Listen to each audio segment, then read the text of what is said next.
नमस्कार. मी doctor Nilkanth Phadke, MBBS आणि MD मुंबईहून झालो. अ, गेले 40 वर्ष वैद्यकीय व्यवसाय करीत आहे. गर्भारपणात घेतल्या जाणाऱ्या काळजीबद्दल आज मला बोलायचं आहे. गर्भारपण ही एक नैसर्गिक गोष्ट आहे. तो असा काही खूप मोठा आजार नाही. त्यामुळे दैनंदिन ज्या सवयीच्या गोष्टी आहेत, उदाहरणार्थ जिने चढणं, हे गर्भारपणात चालतंच. शरीर तुम्हाला सिग्नल देत असतं की तुम्ही काय करा, काय करू नका. ते सिग्नल ऐकले की बऱ्याचशा गोष्टीत तुम्ही व्यवस्थित काळजी घेताच. गर्भारपणात काय खावं? गर्भारपणात 3 रंगाचा आहार ठेवावा. म्हणजे काय?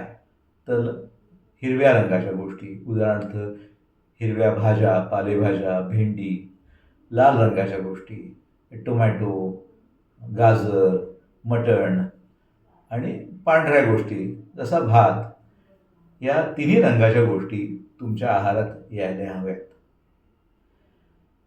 विशेषतः हिरव्या भाज्या, सालासकट फळं ही भरपूर तुमच्या आहारात असायला हवी. प्रथिनं आपल्याला डाळीचे पदार्थ, नॉनव्हेज, दूध यापासून मिळतात. प्रथिनं योग्य रीतीने मिळण्याकरता आपल्या आहारामध्ये या गोष्टींचा वाढीव उपयोग झाला पाहिजे. चहा कॉफीचं प्रमाण थोडकं असेल तर हरकत नाही. दारूसारख्या गोष्टी कमी असलेल्या बऱ्या. जेवण आणि झोप याच्यामध्ये 3 तासाचं अंतर असेल तर जेवण पचायला आणि त्यानंतर त्याचा ॲसिडिटीसारखा त्रास व्हायला होऊ नये म्हणून ह्या 3 तासाची मदत होईल. थोडं थोडं अन्न खूप वेळा खाणं चांगलं राहील. उलटीचा त्रास कमी होण्याकरता तोंडामध्ये आलं, सैंधव मीठ, निंबू यांचा रस ठेवणं किंवा सुंठ, गूळ किंवा साखर आणि तूप याची गोळी ठेवणं याचा उपयोग होईल. कडू तिखट मसाल्याचं खाण्याने उलटीसारख्या गोष्टी जास्त होऊ शकतात. काही वेळेला बाहेरचंच खावं असं वाटत असतं. मात्र बाहेरच्या खाण्याने ब प्रकारची कावीळ किंवा टायफॉईड, जुलाब ह्यासारखे काही साधे तर काही प्राणघातक असे त्रास गर्भवती स्त्रीला होऊ शकतात. म्हणून बाहेरचं न खाणं चांगलं. तसंच मैद्याच्या गोष्टी म्हणजे पाव, बिस्किटं ह्या खाऊन संडासला साफ न होण्याकडे प्रवृत्ती होते. तर ह्या गोष्टी कमीत कमी खाव्यात. तर व्यायाम काय करायचा? तर गर्भारपणात बायका मॅरेथॉन देखील धावलेल्या आहेत.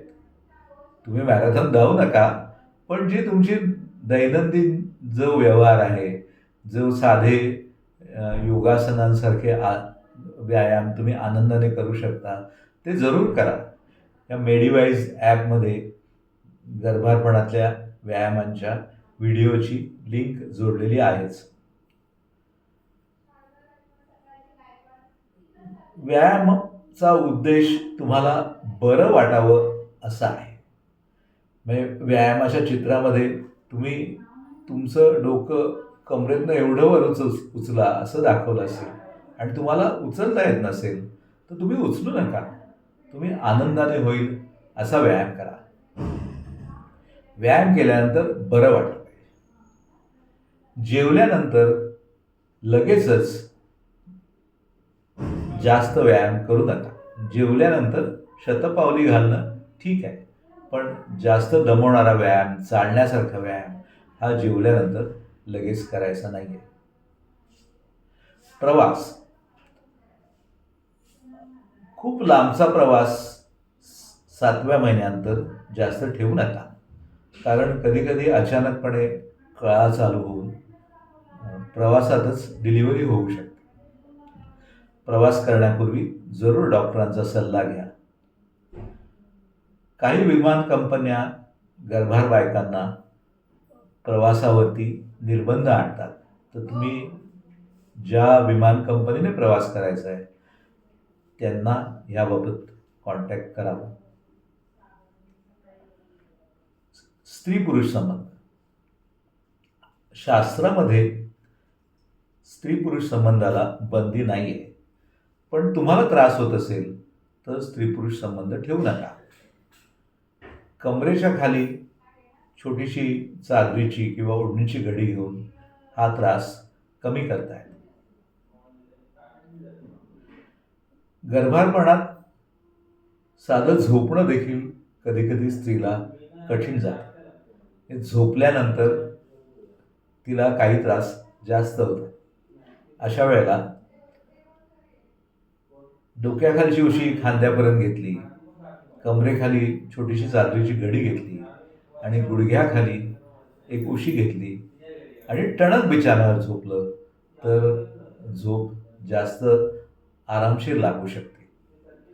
योगासनांसारखे व्यायाम केल्याने अन्नपचन नीट होणं, अंग न दुखणं, झोप चांगली लागणं हे देखील फायदे होऊ शकतात. गर्भारपणात औषधं कमीत कमी घ्यावीत. कारण कुठल्या औषधांचे काय परिणाम होईल हे आज शास्त्राला देखील काही वेळा माहीत नसतं. गर्भारपणात औषधांचा वापर हा कमीत कमी ठेवावा. याकरता मेडिवाईज हे ॲप आपल्याला निश्चित मदत करेल. धन्यवाद. म्हटलंच दाबून